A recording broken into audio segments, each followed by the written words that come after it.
Welcome to Sunday Prime on Idea TV, where we bring you innovation-driven stories shaping Africa and beyond. I am Mary Ojimajo. We begin with a development in Africa's innovation ecosystem. A great number of Africans are rejecting the method used by U.S. immigration agents following the fatal shooting of 37-year-old Rani Nicole Good in Municipal on January 7, 2026.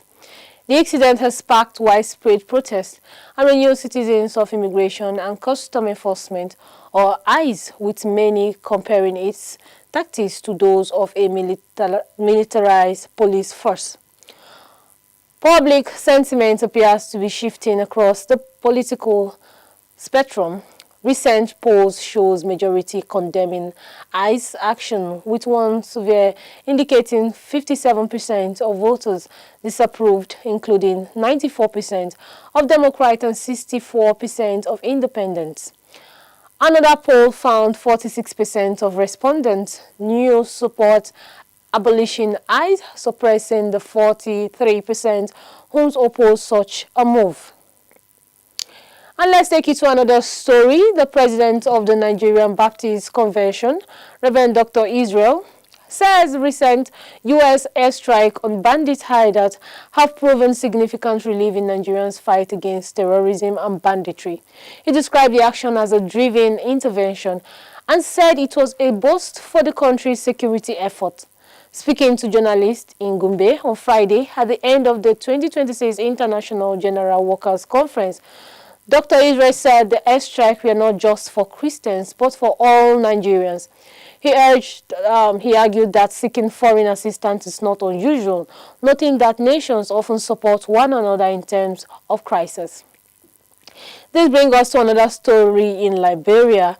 Liberia has launched a 20-year civil aviation master plan aimed at reviewing its civil aviation sector through to 2045.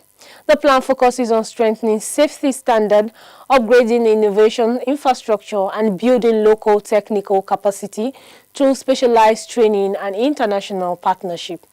The move comes as Liberians continue to recover from years of underinvestment and low oversight performance, with a 2022 safety audit showing the country's aviation oversight score at just 27%, far below the global benchmark of 75%. The plan also follows strengthened cooperation with the International Civil Aviation Organization and the Accord Group Aviation Safety Oversight Operation Organization. Now, the next story. The torrential rain across southern Africa have killed more than 100 people, forcing mass evacuation and rescue operations as authorities warn that more disruptive weather might still be on the way. Weeks of heavy rainfall have battled Mozambique, South Africa, and Zimbabwe, overwhelming rivers and infrastructure, leaving entire community cut out. In South Africa, at least 30 people have died in the northern province of Limpopo and other communities. Army helicopters have been deployed to rescue residents trapped on rooftops and trees, while security personnel are evacuating from a border checkpoint with Zambia after waterfall surrounding the area. The President Ramaphosa, said part of the Limpopo received about 400 millimeters of rain in less than a week and confirmed that dozens of homes have been destroyed. We'll go on a quick break now. The story continues when we get back. 2. Advanced neurotechnology beyond BCIs.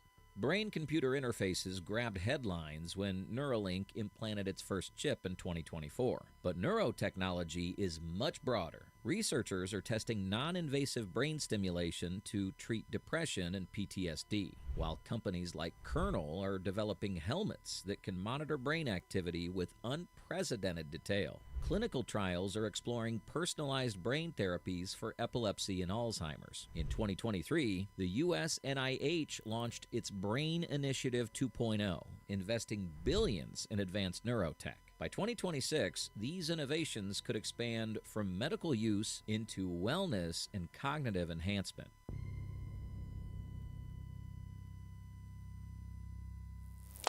Welcome back. If you're just joining us, this is Sunday Prime at Idea TV. Now the rest of the story.